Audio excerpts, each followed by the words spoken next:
What's up? What's up?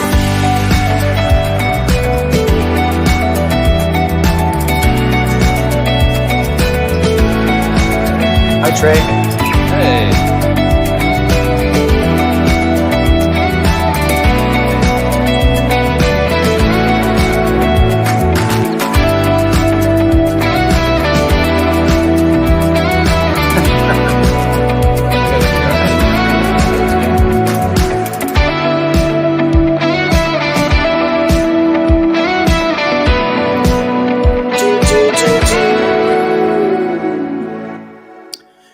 And welcome back to Real Migos. I'm your Real Migos host, Jeremy Knight. We are here for the 13 people that have got in on time. Welcome. We got special guests today. We got Trey Serrano down in, well, he's not really in San Antonio, but he's in San Antonio. Trey Serrano, what's up, man?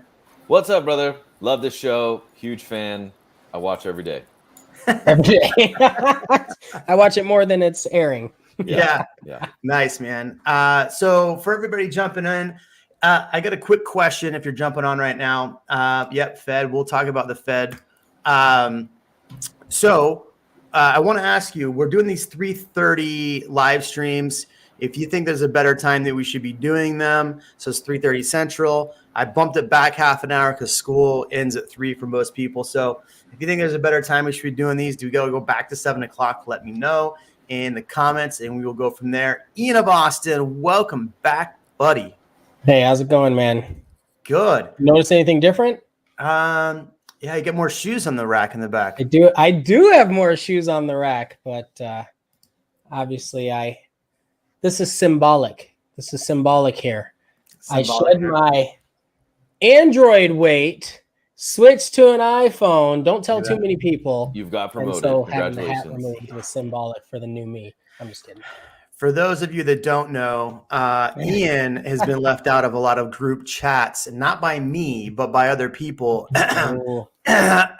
Trey Serrano, because he's been an Android guy. So that's that. But let's get to it. The Fed just announced they're doing 0.75% rate. Somebody just clicked. I haven't read this, but Fed just called a housing correction. What's going on in the market with y'all? What are you seeing, Trey? So actually, I just went live about this. So in San Antonio, we saw a median house price of about $350,000, and that was almost 6 weeks ago. Then it tanked within 4 weeks, but finally, for the first time in probably since pre-COVID, we're at a median house price of $323,000. So it tanked for about $35,000, and finally we start to see a positive direction now at $435,000. And also the average sold. So all the houses, all the $1 million homes, and all the $100,000 homes all together averaged out to about $43,000 higher. Trey, I love you, but your mic's rubbing on your beard. Doesn't that sound great? It sounded. I was like, what the heck? Right? Who's rubbing the mic? All right. So you guys have bounced back. You're back positive. Ian, how's it been for you here in the Austin area over the last week since we've been on live? Last week? Well, so I've been spending a lot of time with builders, specifically this last week, and all of them have been talking about the squeeze in the market, but have been adjusting so many things to get people in. There's so many realtor appreciation parties, client parties offering so many incentives, price drops, almost everything they can do to get people in the door. And then, kind of like what Trey said, there was a small correction in some builders. They're actually holding the price, and in some cases starting to increase again. So they, like one example, this builder dropped 30,000 about 2 months ago, and now they're starting to go up another 3,000 every week. I was like, interesting that they're doing that. Yeah, I mean, if we were to click on the MLS data, which I'll do as we talk here, we're probably like still 2,000 price reductions. If you look at that, about 30% is new construction still. Yeah, So what's interesting, and let me just share my screen now. What's interesting, and I wonder if how these numbers relate to Trey in your area, but I was looking back at old stats. So this is what just came out for August for the Austin area. What's interesting, so it says we have 2,300 active listings in the Austin area, in Austin, sorry, not the Austin area. And if you look at this, it's 9,000 for the MSA. What's interesting, so I talk on this channel a lot about 2019, how we're a lot more like 2019. Well, I might be slightly wrong because I've been looking at this. Here's the numbers for 2019 or same month, 1,400 listings versus Austin was 2,300 listings. And then the MSA, we were at 7,070. So we're 2,000 units higher on both. Well, no, sorry, on that, and about 600 in Austin. So 9,000 is where we are. So I mean, inventory definitely has picked up. But what I find really interesting, and you guys tell me if you've seen this. I looked at the numbers, and of the MLS, it was like 6,100 or 6,200, if I remember correctly, homes were classified as vacant. And we have 10,900 and something on the market in the total MLS.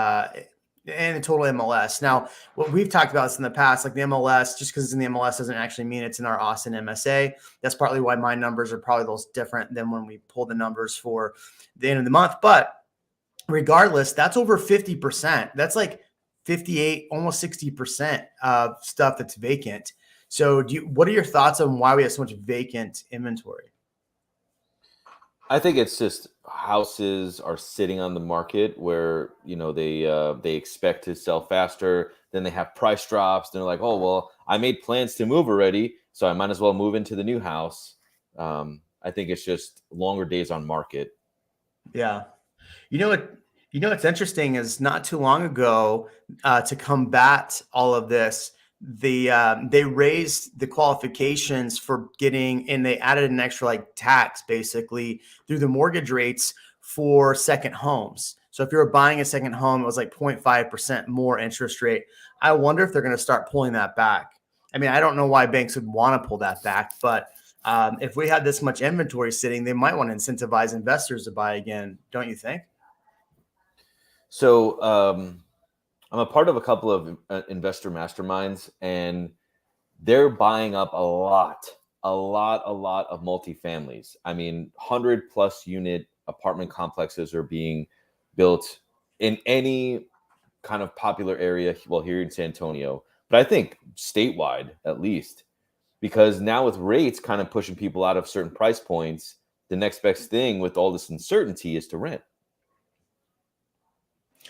Well, it's interesting you brought up the rent because I pulled the numbers for the Austin area like I do when I'm pulling numbers for, and in my video I put out yesterday, I talked about the rentals. So definitely watch that video, but we're actually seeing a decrease in the price of rentals month over month. Dude, same here.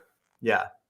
So I think a lot of that has to do some of that inventory. And I said this in the video, some of the inventory that you're seeing that's rent is also for sale at the same time. I know I had listings that were like that, and I have another listing we're about to probably do that too if we don't get an offer. That's a really interesting point. Think about some investors that maybe they relocated here or they bought a home and plans have changed. Maybe they're crypto dumped. And they're like, okay, well, we got to figure something out, or we need more liquidity right now. And I was looking in Travis County, so Austin, more than just proper, slightly more. We have 2,200 active vacant listings right now for sale. That's a lot of houses for sale that are vacant only. Yeah. Right. And so also, like, how many people have relocated and gone back somewhere, like Trey had mentioned, and their house is just sitting, waiting? I think it's a large amount. It's a large amount. What's interesting is, and I want to get to this as well, is that have you seen builders grant incentives to keep clients from canceling? I literally just had a builder, I'm not going to say which one, dropped the price. I don't want to say the price point. Let's say it. So I had a client who was under contract. They were in a contract cash. And we went back to the builder and like, hey, prices are coming down. My client can find another property and resale. They're okay giving up $5,000 because we can buy something for about 150 grand less. They came back and gave my client 65 grand off the price. Yep, had that same thing, 60 grand. Yeah. That's actually a good point when talking about these vacancies, just to be able to tie it back in. A lot of these homes could be builder homes that are under construction, and they've put them there, a year or maybe 6 months ago, so that people will click and buy in. They can fill up their database and try to get more people in to buy these houses. So there's a lot of these that are new construction as well. So keep that in mind when you're looking and seeing a lot of vacant homes in Texas, in Central Texas specifically. And I want to emphasize how important and how crucial that is for builders to drop a price. That is very, very monumental. And it's showing how the inventory levels are so high that builders, the last thing they want to do is drop the price. They'll give you $20,000, $30,000, $40,000 in incentives, basically pay all your fees. All you need is a damn down payment, but for them to drop the price, to drop as a comparable all the way down to 60,000 or so, that's huge. That is saying that, hey, we need to sell this house. It's not like we want to, we need to. So yeah, that's going to affect the comparables around it. What Ian just said is really important too. What you said is very important, but something that we're not thinking about. So a lot of the inventory, and you tell me if San Antonio is different, but we have all these builders that have stuff that's on the MLS. And that stuff that's on the MLS, if you or I were to take a client by there to go look at it, it's still probably in some construction phase. Like, let's say there's 10 construction phases, it's probably still in 7 or 8, right? It's not all the way to 10. It's like if you and I put a contract on it for a client, they're not closing 30 days like you would resale. Mm-hmm. But let me ask you this, and this is something we're not thinking about. So almost 11,000 homes on the market in our market, 30-something% are new build. How many new builds are out there that are phantom inventory? And what I mean is they're inventory for the builder, but they're not inventory for the public yet. So that might be also why we're seeing so many builders ready to drop prices, is because they have a lot of inventory that's not on the market. So what would be 11,000 units might be 13,000 units. And then, and I can go through it right now, there's a lot of new construction that's like, we've been waiting for a lot of these developments that are going to start building now. So that inventory is, potentially 12 months out as well. I'm actually going to add some complexity to that. There are builders that will only put 1 or 2 of their main selling homes on the MLS to save in listing fees. So they'll have 20 homes available that are ready to go. They'll have them on their website, but they won't put them on the MLS. Right. And so we'll have 2 of them on the MLS that contribute to our data. One might be under construction and the other might be ready to go. And then all the others, they'll hoard them so that you will call them or they can call you and not and try to cut out the realtor in some situations.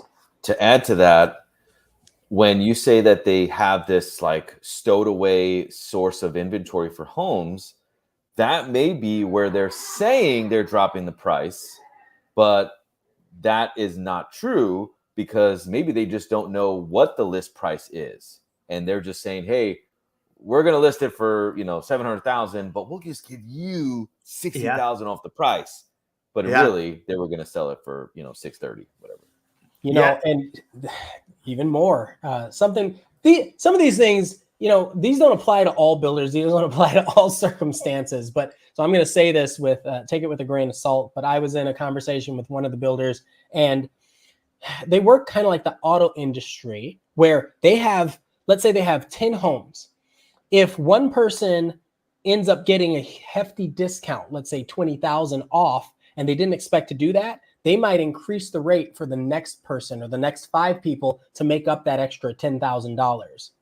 Because at the end of the day, it's all about what they're profiting if they're a publicly traded company. So keep that in mind when you're negotiating. They might not have the margin, or they may have plenty of margin, but they might not be willing to use it for you. And Yeah, I that's going to mean, be based on in-house financing. It's going to be based on so many factors. Your Yeah. realtor, Well, yeah, because I've seen, like, I've gone into like Highland and they're like, okay, we have all of these properties right here, and then like you look at it and they've redlined it on there, and it's $100,000 less, right?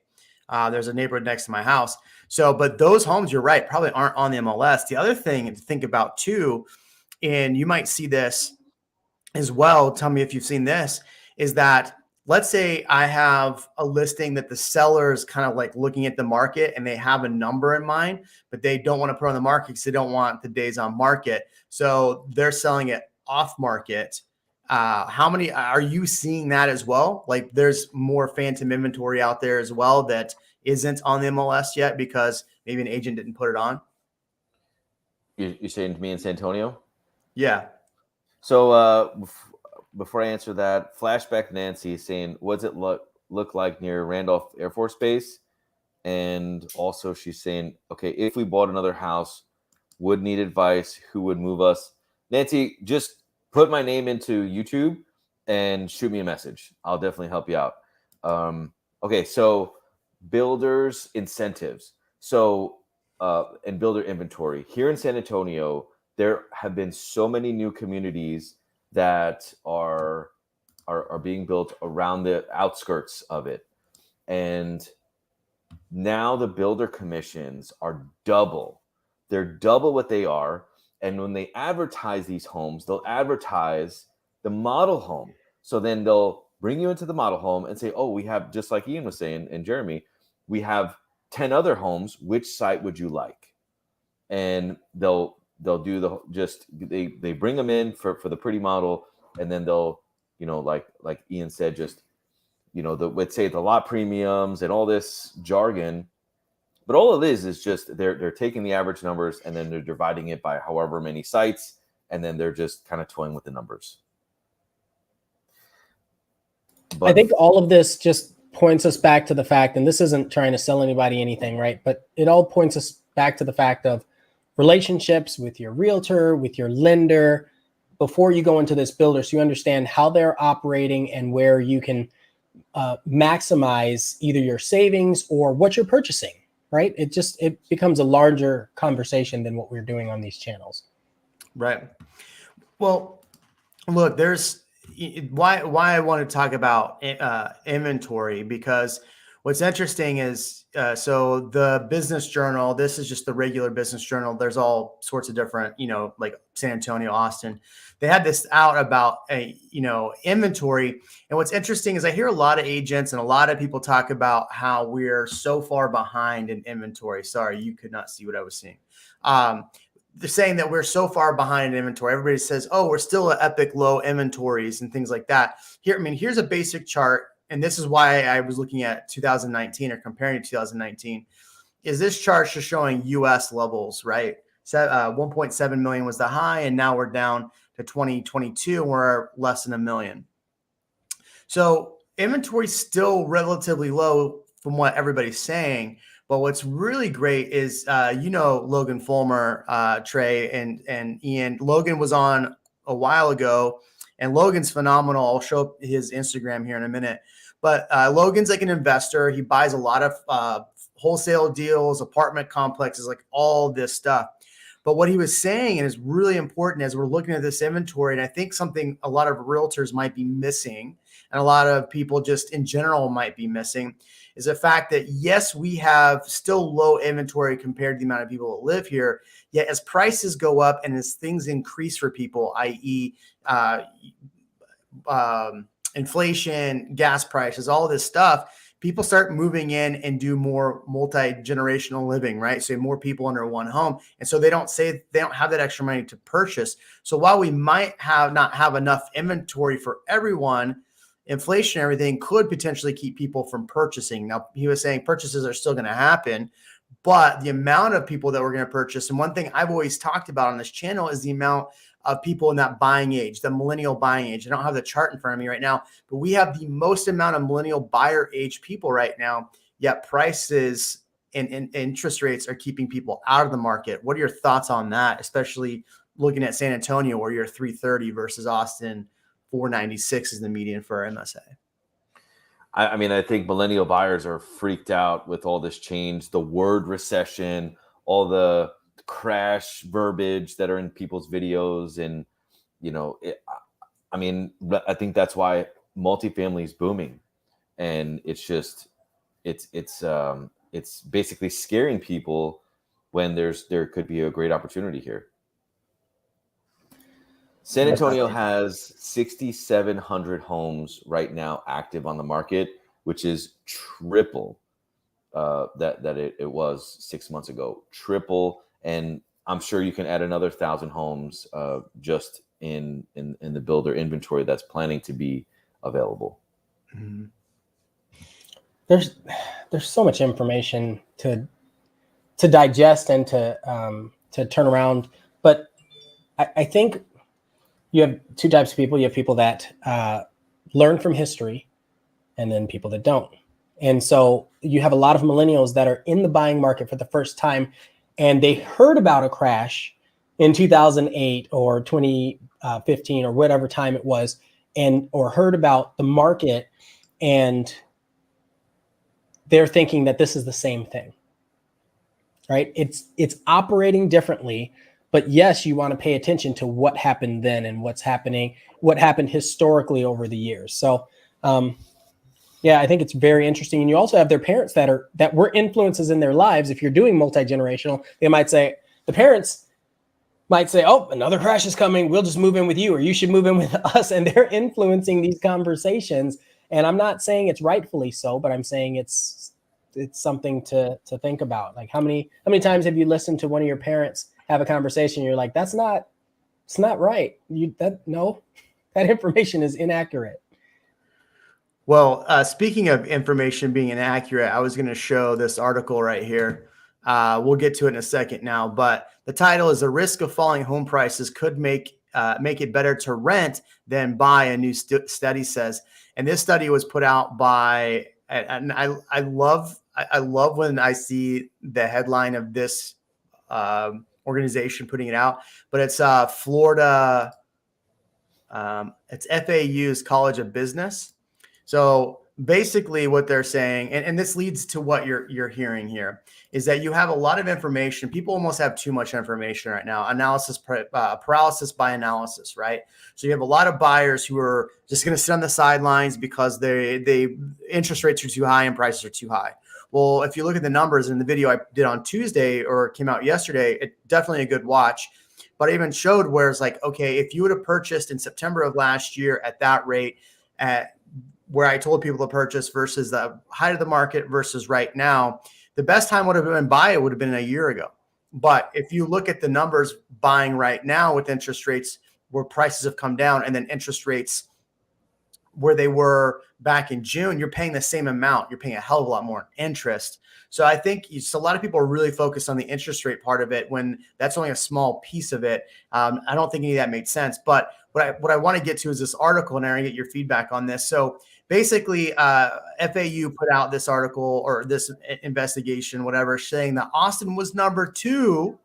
Austin was number two in the ratios of rent to own, right? Or rent prices. So basically what they're saying at this ratio or whatever, Austin, it's better to actually rent than to purchase.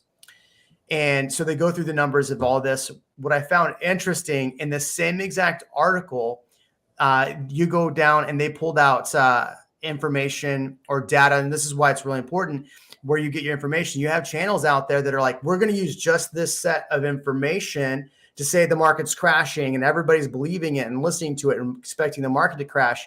Yet ATOM put out at the same time, who's another analyst, saying that basically the reverse of what they said. And as you guys talk, I'll pull up the information here, but basically they found that Austin is one of the more affordable places on that list because that Austin was 22 on the least affordable, but it was talking about how more people are getting paid more here. Anyway, I'll pull this up, but what are your thoughts on, in the same exact article, you have two, and that's why I like Austin Business Journal. You have one side saying, yep, it's going to crash, and they're giving up data saying the opposite. What are your thoughts, Ian?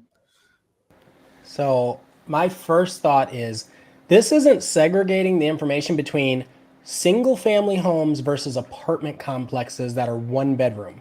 Mm-hmm. There's no delineation, and because of that, I don't know what this doesn't mean anything, right? It doesn't mean anything to me. So like you said, that subset of data sounds scary or sounds, a certain way, but when you start breaking down the numbers, if you're how many people have you run into that have a kid or two that want to rent a 1 bedroom apartment? And that's what this data is just saying, rentals.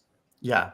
So it's saying better to rent basically because you would pay less for the rental than you would pay for the mortgage on the home. Right. But in here I found it says contrary to Florida researchers' conclusions, a report released September 15th by property and analytics firm ATOM Data Solutions ranked major Texas counties as less vulnerable than most in the U.S. in declining housing market. In North Texas, Denton was 377 out of 575.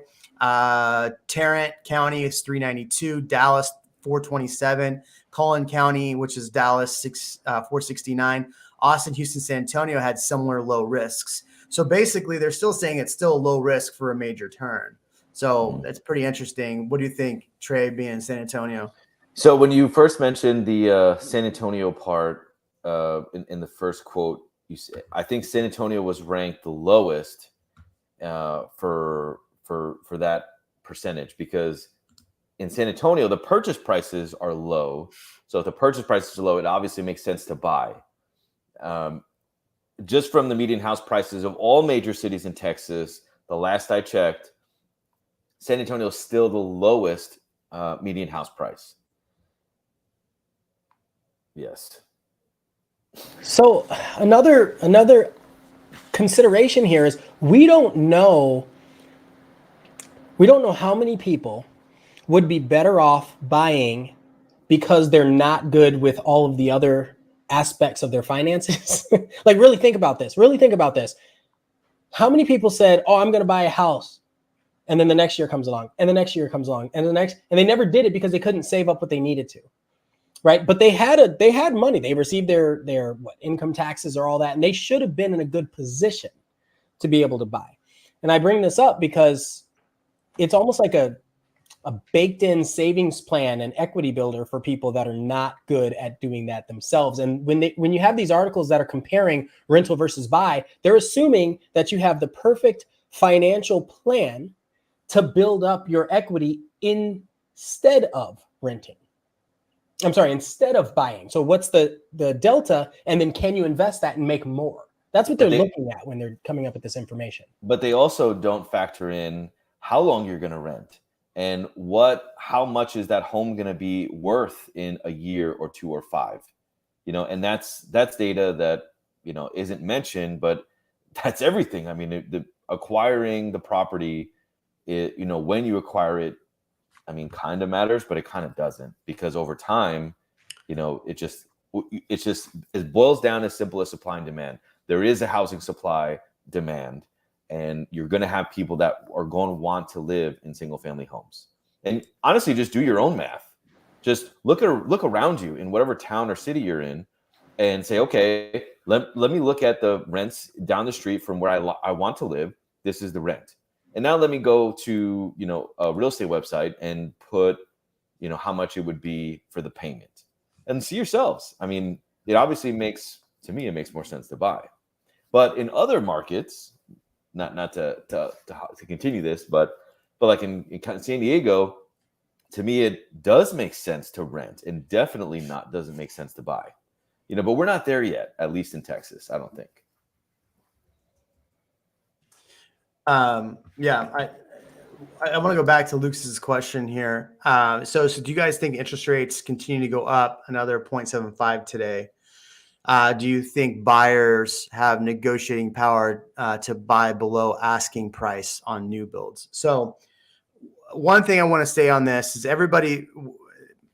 when people hear that the Fed is going to raise 0.75, which they announced today, people always assume that means that mortgage rates are going up that much.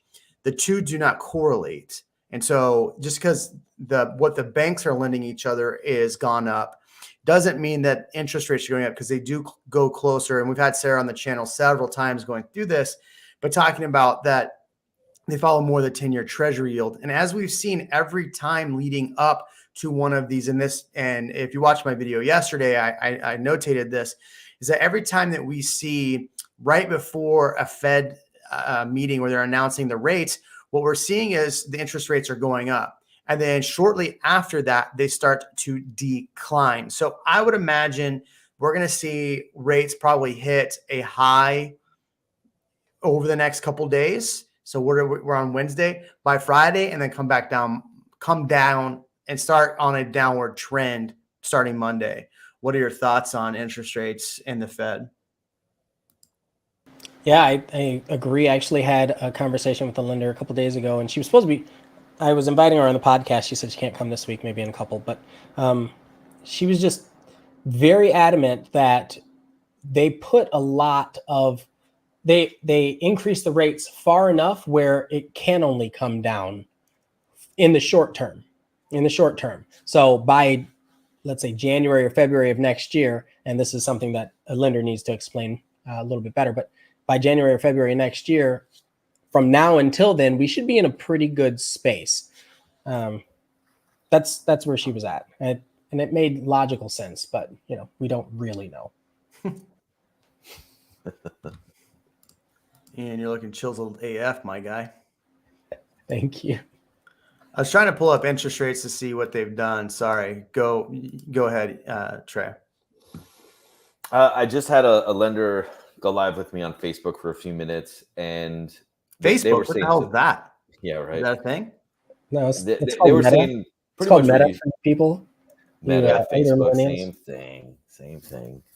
But he was saying the same thing, is there's no correlation with the Fed saying that they're going to go up, and it's between the lending institutions. But I do know that the margins for lenders right now to make money is very, very small. So if this affects anybody, it's lending institutions. I mean, I'm sure there may be creative ways around it, like ARMs are going to come back, or or other practices. But I mean, And yeah. You know what's so great about this? If you were a betting man and you assumed that the rates were going to go back down, wouldn't it or couldn't it be in your best interest to buy a house now, whether investor or new buyer, to buy a house now, knowing that interest rates are going to go down, and get a really good deal on the house while there's so much inventory, you get to choose what you want. And then if the rates drop, then you can refinance. Now, I know that sounds great in theory if the rates drop. And that's why I said if you're a betting man or woman. So Alex says here, do you expect the 30-year fix to go over 7%? I think this is where it kind of lends into what Trey just said about other loan types. I bet you're going to start seeing more of these like 10-year, like 10-1 arms, 5-1 arms, because this is a prime example of what we were just saying about after the Fed meeting. So over the last, you can see we had a peak over here, and then it comes back down, a peak over here. And I guarantee if you pulled up these dates, they would probably lend to when we're seeing these announcements. But here we are today. If you look today, yesterday, they were at high at 6.47. The announcement today, they dropped down to 6.36. So I don't know how much further these are going to drop down if they keep doing this trend, right? I would imagine you probably get rates back down to probably 5.8, maybe is as low as they probably go. As far as being 7% by the end of the year, I mean, that this is not my area lending, so I would have to put that to a lender. But from what I'm being told, we even had an economist in the channel, right, Ian, who said that rates are going to drop in October. So I think we could see a perfect storm happen where rates drop in October. A lot of these people start pulling their homes off the market in October, like they do typically. I mean, if we were to pull the information, you'd see that typically as we hit November, people are pulling their homes off the market. Now, this is a weird year because everybody's putting their homes on the market, trying to probably get in before prices drop, if they are, which I think we're kind of at the bottom there. But I forgot I was going with all of that. Anyway, so I think we have a perfect storm though around October where rates come down, inventory dips a little bit, and we run back in November, and we start seeing the trend that I keep showing everybody, and I'll pull it up in a second here, that prices start to tick back up at the end of the year. What are your thoughts? Well, one thing that someone had asked earlier about if the builders will start buying down rates, the answer is yes. I've had multiple builders offer that for clients if you use their in-house lender. And that's a conversation you can have with your realtor. And then the other one is some houses. There are a lot of even realtors that don't necessarily understand that concept and won't mention that if you're putting in an offer on a resale home. And so think about that. If you were going to ask for seller concessions or something like that in the offer, that could be a way for you to save a little bit of money instead. Ask the seller to buy down the rate as part of their seller concessions instead of giving you cash in some other way. Yeah, so I had the chart up here to kind of lean on what I was just saying. If we look at, so the dark blue down here, this is the MSA for Austin.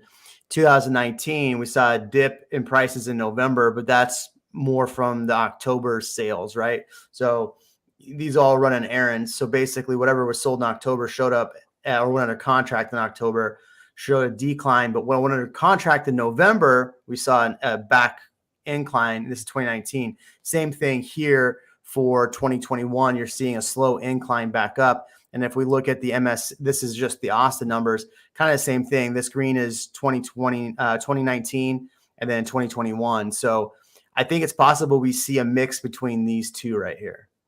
Yeah, what I'm noticing about these data points is that it's so much more aggressive right now. You see that? Look how steep that incline is. Mm-hmm. So that's always interesting. It's so much more aggressive. Does it rebound just as aggressively or does it taper out?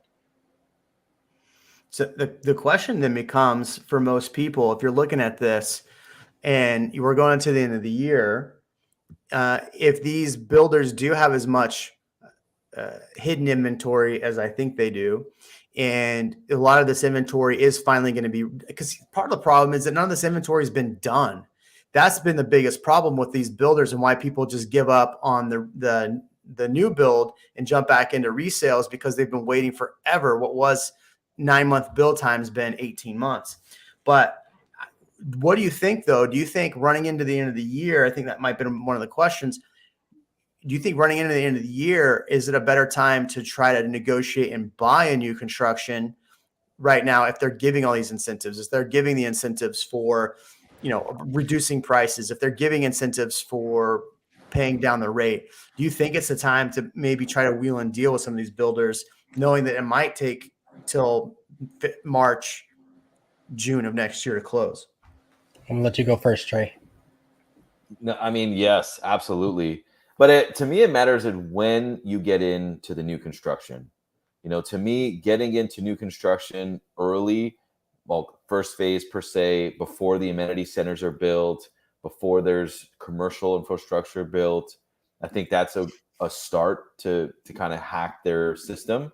Then the other one is to base. I mean, I'm just remembering a client we had. They had where they got in just before the market took a dip, and the build time was taking forever, and there was all these incentives, and basically told me, "Hey Trey, let's see what we can get out of them. Tell them we're going to quit." And we sent them an email saying they were going to quit. Their incentives went from $5,000 to $35,000 overnight. And this happened just, last, or maybe a couple of weeks ago. But there is going to be more deals, and it's knowing what the inventory they're going to build. Like, you need to know exactly what's going on in the subdivision. If there's still 300-400 homes, that's going to affect your value and what's around there. So there are so many lessons learned over the pandemic, which President Biden said that it's ended, by the way. I don't know if you heard that. He said it's over. And All right, you're just going to have to channel strike. Thanks. No. Anyway, so there's so many variables in there. So what you don't know is how long it's going to take for them to build, So that's one thing. If it's going to take more than a year and a half to build, because there's still constraints on labor right now, well, you're not going to be able to lock in any kind of rate, or it's going to cost you so much that anything that you thought you were going to save doesn't actually happen. So that's important. Another thought is, again, looking at specifically the builders that were treating realtors or their clients. And Jeremy and I have talked about this for months, if not over the last year. The ones that didn't respect their realtors and their clients. Think about the builders that had escalation clauses in there, whether it's positive or negative, de-escalation or escalation clauses. In a year, if they still have that in their contract now and you're signing it, in a year, they can go up or down based on whatever the heck the market's doing. Some builders had that in their contract, but weren't exercising it because they cared more about the client or their relationships. So just anyway, keep that stuff in mind when you're having these conversations with your realtor and the builder sales rep, because your realtor. The addicted to sets, the comment they just said, like you'll have a hard time refinancing if your home has gone down in value. So even to me, this is the biggest market change that's happened since 2008. So being that this happened, rates literally doubled from 3 to 6% in the same year. And values, yes, they've gone down, but the demand is still very, very similar. So that's like a stock getting cut in half. And there really hasn't been too much of a change, because Austin market has seen now starting to creep up a little bit. Is that correct for the Austin market? Yeah. So then San Antonio market, same thing. It started to creep up a little bit. Now builders, what Ian said is they're starting to say, hey, we're going to have a price increase. We're going to have a price increase. So even with this huge bomb that happened with the rates, I mean, it really hasn't affected it much. So I don't know. I mean, this question got me rambling off, but I don't think there's going to be a big change, because now that it's at 6%, everybody's paying attention to it. I mean, I feel like the only way is if it goes down to 3%, then the bidding wars, you thought the bidding wars were bad. These new bidding wars, once it goes down, maybe closer to the election, are going to be 10 times worse. Yeah. Well, and that one point, I'll let you jump on, Ian. Every time we see an election year, it's always a rough year, in my opinion. So whether it's an election year for presidency or for what we have this year, so it's always a strange year to me. It's always the next year that's better. So I'm not going to say that's what's going to happen next year in 2023, but I always find election years are just rough years. Go ahead, Ian. Just to piggyback off of what Trey said, for addicted to sets, and you have to let us know if this is what you were thinking, but I think you're talking about if someone buys a house now and they want to refinance, you're saying they may not have equity in order to be able to do the refinance, right? Well, what I'm thinking, and kind of based on what Trey was saying, is if you're buying and you know that you're getting a home at or below appraised value, it also depends on when you buy it. Like if you were to buy it today and you wanted to refinance in 6 months, and nothing has closed in 6 months at that price, the answer is yes, that would be hard to refinance. That would be difficult to refinance, assuming that lenders were using all of the same parameters from before. We don't know, to Jeremy's point, what new rules are going to be coming out in the next few weeks to kind of ease that pain, because you'll probably have a lot of people that see the rates drop and want to refinance, but don't have as much equity as they did from 2019 to today. Yeah. Well, this is why I'm very careful to tell, like, you have a lot of agents out there right now that I think are falling into the 2008 trap, and then they don't realize they're doing it. And my biggest worry is you have a lot of agents that are like saying this line. And I said this in my video yesterday. They're repeating, they're parroting this line. And I'm sure we've all said this line. And after I thought about this, I've pulled back, and I don't want to continue to say this, but you hear people say you marry the house and date the rate. I feel like that makes sense. Okay. It makes sense in a normal market. I don't think we're in a normal market right now. I think we're a normalizing market. So my concern, and I agree with Addicted to Sets here, and I agree with what Ian's saying, is the fact that if you purchase and prices continue to come down and you're not able to refi, that is what happened to a lot of people in 08, is that they were on a 5-year or 5-1 arm, and then rates weren't able to refi. So, the interest rate maybe went up or whatever. We had this on one of Eileen's properties. So I think it's very important for agents not just to go, okay, well, you can refi in 6 months, or you can refi in a year and get a better rate, when we honestly don't know where rates are going to go. Obviously, we can say, hey, look, in a year from now, let's say inflation gets better, and with inflation gets better, rates drop down. So boom. Or like what Trey's saying, like all of a sudden, let's say just magic happens and they go back down to 3%. If that's the case, then awesome. Then what I'm saying right now is null and void. But let's say interest rates do go up to 7%, like somebody was saying, and then your whole goal was to refi in a year.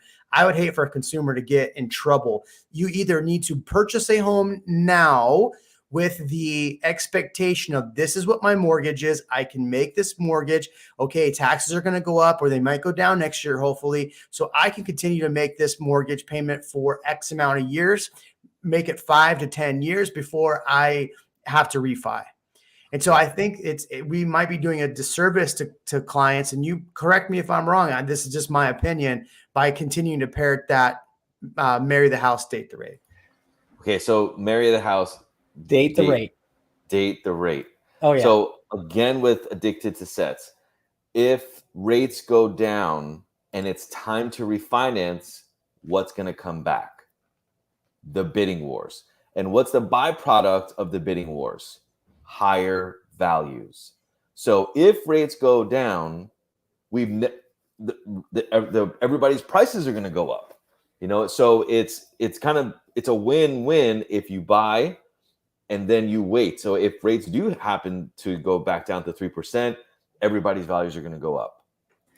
That's one of those expressions, and I, just like you had mentioned, I'm guilty of having said it as well, but I'm very careful, because you don't know who you're talking to when you're saying that. That's a general blanket statement that applies to like maybe 30% of people that are purchasing, right? So you don't know if you end up having to move in 2 years. Well, that plan's not going to work, right? Mm-hmm. And that's what a lot of people did over the last couple of years, and that's why we see so many vacancies on the market right now. And so, yeah, I love that you brought that up. That's a really good point. Well, speaking of vacancies and speaking of this, tell me if you're starting to see this phenomenon. I don't think it's not a phenomenon, but I'm just seeing this happen. I just went to a listing appointment yesterday. We actually helped this client purchase last year. They did a new build, took forever. We closed in November. They just reached out to me yesterday and they're like, hey, look, we're going to have to sell because now we're having to go back to California because my job is no longer remote. So I think what we may see, partly why we're running in a lot of this inventory, is maybe people bought homes and a new construction that took forever to build, and now they closed and their situation changed since it was so long. So I think this is why it's always really important for, if you're buying a home, do not plan to use it as a stock and sell it in 2 years. It is not. It's a hard asset. So I think it's very important that people don't buy with the expectation of only owning for 2 years. I'd say minimum try to keep for 5 years. Yep. Thoughts? Everybody's watching these fix or flip shows, and they're thinking that that's the way to do it. That's what's happening, or has been happening. Yep. Yeah. I mean, you see, Logan Fulmer show all of the cool stuff that he's doing, but that's not, when you're buying a home, you're not doing a fix and flip. And I remember back in 19 and a lot in 20, people are telling me, oh, I'm going to buy a home, renovate it, and then sell it. I'm like, or I want to buy a home and renovate it. And then they go through the renovation process and like, this sucks. Hey, how many people have called you, or you, Trey, and said, I want a fixer-upper? All of them. Not all, but a lot of them. Or I want a deal. Yeah, if you have a great deal, give it to me. Like, no, I'm going to keep it for myself. Maybe I'll give you some. Let me ask you this. So I had been buying, my goal was to buy 2 to 3 properties per year. We've been on that 2 train for a while, right? So we're buying about 1 to 2 a year. I'm looking at the market right now and I'm going, okay, prices have come down.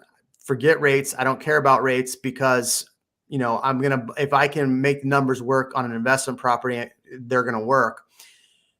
Are you two looking at going, okay, I want to see what's happening in this market because I'm going to purchase more properties if prices and rates come down? Because this leads right to my question right here, is the fact that 31.4% of closed properties over the last month were cash deals, and 75% of investors bought cash. What are your thoughts? I mean, I'm a fan of leverage. I mean, whether it's 5, 6, 7, maybe even 8%, I rather leverage the bank's money to buy an investment property. So right now, the common thought is, well, rates are now 5, 6%. I'm going to pull out my cash in the stock market that's already tanking, and I'm just going to purchase a house because now they can get the deals. So wherever the market goes, there's always going to be opportunity. It's just, in shows like this, you guys are talking about the opportunities and where people can win. So, I mean, people with cash, seem like they're winning. I actually got under contract in an investment property today that I'm financing through a bank. Congratulations, man. That's awesome. Thanks, man. They accepted my offer. For you, you're buying? I am. I actually have it pulled up right now. So to add to what you guys were saying, let me share my screen here. How greedy of you. Leave some for the rest of us. There's 11,000 homes in the market plus phantom inventory. We're the bad guy. I love this because I did on my Instagram. I did a reel about this yesterday. It was basically like all the people telling me they don't want to buy a home because price, or they want to wait for the crash, are the same people that when it does crash, they're going to say the rates are too high. There's a lot of people. I see all these people complaining about prices, but if you're going to complain about prices, are you putting yourself in this situation for when the opportunity arrives that you're able to purchase? And that's why I think a lot of investors are sitting back going, cool, I'm going to find a good purchase, just like what you got. So let me see. So can you guys see my screen? Yep. Not yet. There it is. Okay. So this property is right by military base, and beautiful iron, really nice inside. Obviously the colors are so, but really clean inside. And the best part, the pool. So this house has a pool right by a military base. And before I reveal the price, drop a comment to tell me what you think this home is priced for. Wait, hold on. Give us the size. Don't give us the price. Give us the size and how close to the base. So it's 5 minutes from Lackland. Okay. And 5 minutes from Lackland, 3-bedroom, 2-bath with a pool, inside super clean. The roof is 5 years old. Just got under contract. There was 3 other offers on this property. Guess what the price is? Drop it in the comments. I'm so curious to know what you guys think, because you're going to be mind blown with these great deals that there are right now. $290. I was going to say $275. And the price is $235. Oh my goodness, dude! $235. Wow. 1,634 square feet. All I had to pay was $5,000 over for a house with a pool next to the base. 5 minutes from the base. I mean, let me ask you this question: am I going to deal with the 6% interest rate? Hell yeah! What's the rental rate on that? If I were to rent it on the that's market, an Airbnb all day. That is exactly what I was thinking. That's an Airbnb all day. Okay, you're my Airbnb. gosh, he'll make $6,000 plus a month. Ooh, how do I get rid of this? There we go. What's interesting though is in Austin, if you paid attention to this, if you paid attention to this channel, they are going to go after even harder Airbnbs because they want more. It's funny how they say it. They want more money to go towards the musics and cultural stuff, which is, I find interesting, because if they made it easier to do Airbnbs, then more people would go through the right path to do Airbnbs and they would get more money. But they make it so hard to do Airbnb in Austin that people don't want to do it. This guy I'll pull it up in a second. So you're going to Airbnb that. What are you looking at for an Airbnb? So I looked at a couple of comparables, and I'm looking at about $200 a night, and that's conservative. So $200 a night. I looked at other Airbnbs in the area. They're running around with a pool with about $230 What's your per night. vacancy rate? Like how often are you going to keep it full? So like out of 30 nights a month, 15? So AirDNA showed that area has about 50-50. So 15 days on average. I was Now, right on the money. yes. So, I mean, I think it's going to be really well. And for acquiring a house with a pool for $235,000, okay, we got under contract for $240. Don't tell anybody. For $240, that's insane. If the interest rates are 3%, it would have been $300,000. So I just got to eat the 6% interest rates for a while. See what happens. How are you liking your YouTube shorts? I can't stand putting them on my channel. People like it. It's it's very short. So she said. I don't love it, but it gives people perspective of the immediate neighborhoods, the immediate areas, what 200,000 gets you, what 400,000 gets you, what $1 million gets you. So I like the shorts, man. Yeah, I've still had algorithm issues with the shorts. I can't. They're just too inconsistent. Anyway, so if you think I should do more YouTube shorts and you watch them, put them down. And what do you like to see? In fact, if you're watching this right now, what content on this channel are you liking and not liking? I definitely put that down, because I'm always trying to put out content you want to watch and want to hear, and not just what everybody else is doing. So definitely drop that below. Where are we at? Oh, we're about an hour. Any other interesting info you all have? Trey, go Trey. Just say words. Say words. Yeah. What do you mean? No, just say words. I was just driving by the Boring Company, not yesterday, the day before. It's coming along quite nicely and over in Bastrop. It's beautiful. Yeah, Bastrop, man, Bastrop kills me, because I really want to invest over there, but at the same time, I don't. And I asked somebody the other day, like, so I had somebody like sending me all this information through Instagram, and they were like sending me all this stuff about what's going on in Bastrop, what they like about Bastrop. And I said, well, what is the negative connotation? What do people not like about Bastrop? Why are more people not buying in Bastrop? And it is exactly what I assumed he would say. And that was the fires that happened, 15 years ago, 14 years ago. Dude, it's still like a negative in people's mind, because there's huge fires. There was a fire like a month ago. Well, that didn't burn homes down. I know. I'm just saying, like they're hearing fires. It's like Gerald and the tornadoes. Yeah. One time. And then we had another one, 30 years later, everybody's like, see, I told you. 30 years later. So this is something we talked about earlier, but I kind of want to touch on. I don't know if you guys are ending it, but the rents going down. So you guys just told me that rents are going down in Austin and rents went down in San Antonio. Why do you think that's happening? Inventory. I think it's just, okay. So if I were to pull up a chart and look at what rates, rental rates do on a yearly basis, like what the cycle would be, I guarantee you this time of year, they're probably slower.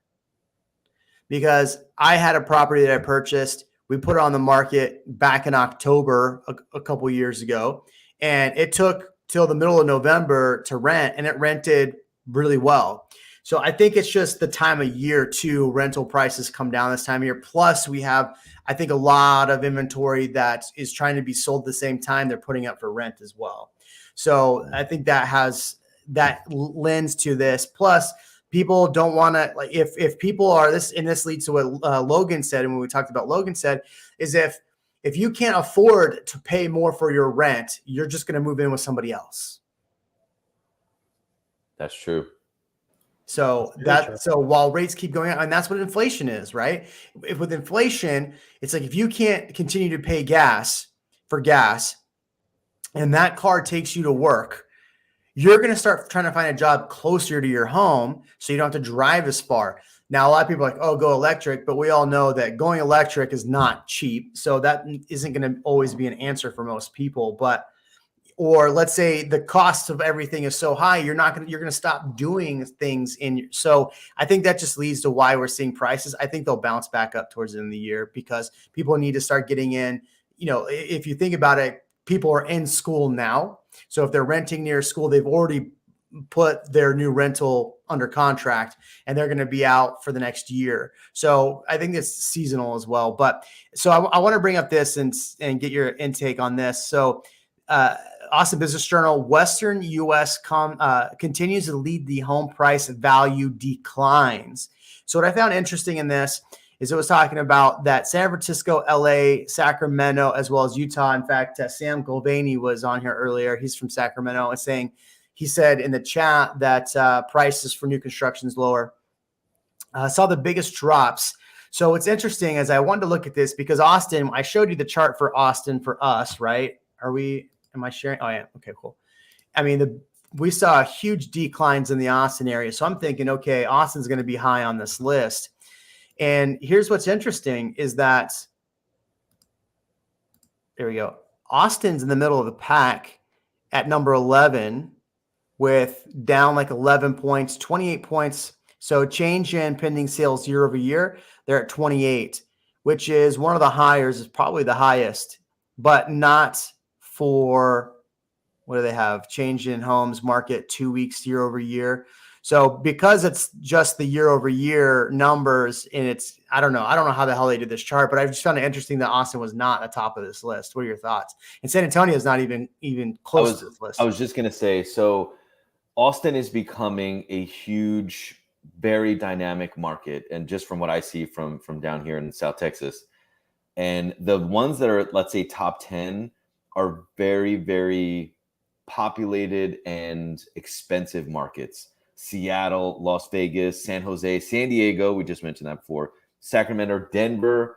These are all markets, in my opinion, that jumped huge in prices because of the demand. And, single families 20 years ago was like, I don't know, 200,000-300,000. And now it's at least over $1 million. So the big dynamic changes in these huge metros change the most, but it's also going to correct the most, I think, So safe markets like us I don't think it's going to make the list yet. Although you guys obviously made the list, but I mean, kind of didn't make the list. It's interesting. I'm looking at the numbers they use for Austin. They went median price at 500. That's the MSA. It was at 496, not Austin itself. Austin was at 550. So curious how they went and how they pulled these numbers because 500 is not the Austin number. In fact, they're using Greater Austin, I'm sure, and have some of to. the other counties around it, I'd imagine. What's interesting too in my video I did yesterday, I keep promoting that, so watch that. I pointed this out here. Is it on the? So I pull the numbers as we go through the month, and I always constantly look to see what's closed and kind of gauge where prices are going. And so I go as soon as pretty much every day I'll pull up, I do this little chart and I look at it. I'm noticing now I can't do the MSA numbers. There's just too many data points. So I can only do really the Austin numbers. And that's why I generally report just the Austin numbers because of the data set. But what's really interesting about this is that so somebody earlier, who was it? Alex. Yeah. Good job, Alex. Thank you. Which is basically, he said earlier that this was such a steep decline. I think you have to look and also see that this was such a steep incline over that amount of time, right? Over a 6-month period. But when I look at the numbers for Austin going in for the month already, we're already higher than this 555. So I'm imagining next month that we're not going to probably see a huge decrease. Again, we'll probably see a flattening. Either they maybe it goes down to 550 or it probably pops back up to like 560, 565. I would imagine it's going to not go up 10,000. I don't know, man. You look at that increase, 2019, and this is what you've repeated, 2019, the increase between that and 2022, it's not very different, really. I mean, it's staggered, but the line, it's pretty close. It's that decrease, that drop at the end that's a little worrisome. Well, and what's interesting too is, I mean, we saw, so one thing that I think that really impacts the numbers that people don't really keep an eye on is if you look at these new construction builds that have been 2 years in the making, they were in a contract a while ago for 450, under 500. A lot of them are closing. So that does drag the numbers down. And all this new construction, like let's say we have a big month where all the new construction higher price stuff finally closes that was listed, then you're going to see the prices go up. So there's a lot of manipulation in this data, because what happens is a lot of those higher priced sales that we saw months ago were stuff people were bidding on and bid up that won't even close on the market because they're new construction off market. So I think, however they pull the data, it's not 100% right? It's never going to be 100% right. So the margin of error is probably 4 or 5%, right? Zillow is at 8%. So go back to that last chart you had up. Which one? This one? Yeah. So one thing that Trey had mentioned is he said his market's pretty insulated from that because they've been stable for as long as he knows. So that's true. Austin, where we have had stability, and then all of a sudden we started darting up. Obviously, we have jobs. I was just looking, and there's still lots of companies, smaller companies, but lots of companies announcing their relocation here still to this day. So 100,000 available jobs. Go ahead. We have one of the highest amount of available jobs. That's what I'm saying. So we still, especially if people are doing the returning to work, or even partially, not including the tech field, but everywhere else, you still have such a demand in Austin that I think that we're so different than some of these other places. And this data is from Redfin, if you look at the source. And so they're looking at national data mostly. What's also interesting, and you're going to see this as well, Trey, in your market. If you're looking at this slide, and that was such a big decrease. Well, let's be honest, from 633 to 555 was a huge decrease. But what also happened in that time is this.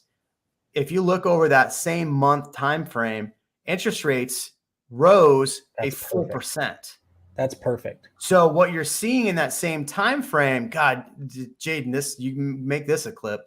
But what you're seeing in that same time frame is the fact that prices went down in accordance to what interest rates did. At the beginning of the year, you had a lot of people panic buying because of interest rates. So what we talked about earlier is this. If interest rates go down over the next month because of the Fed announcement, if they follow what we've seen, what happens to sales and what happens to this chart going out the end of the year is if interest rates do go down over the next month, you're going to see this come back up. This is not going to end out this low. What do you think? No, exactly right. If the rates go down, I mean, there is only one way to go up, because now, especially because the bidding wars were just yesterday per se, and when they come back, people are going to remember that. They're say, I'm not making that mistake again, where I didn't buy when rates were 3-4%, and then they're going to buy, and I think that's when the bidding wars are going to get worse. Yeah. I really appreciate everybody that drops comments, because Alex, you wrote this comment, and that's what spurred me thinking about prices coming back up if rates go down. So I appreciate everybody that drops these comments. And Dan always writes pretty good comments too. Conversely, if the Fed raises another 2% as expected, Austin falls to 2019 prices.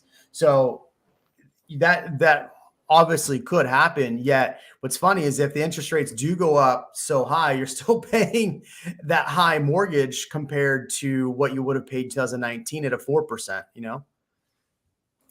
Yeah, and people still need to move, especially if it's from California. So you'll just have probably people with putting a little more down at that point. The ones that have been saving up for the last 2 years while they couldn't win a house during the, those other pandemonium years. if you had to put money on what happens to rates, we'll call this a gentleman's bet, right? If you had to put a gentleman's bet on what happens to rates between now and January 1st, so actually December 31st, if you had to put your money on what happens with rates between now and December 31st, what do you think they do? As a gentleman's bet.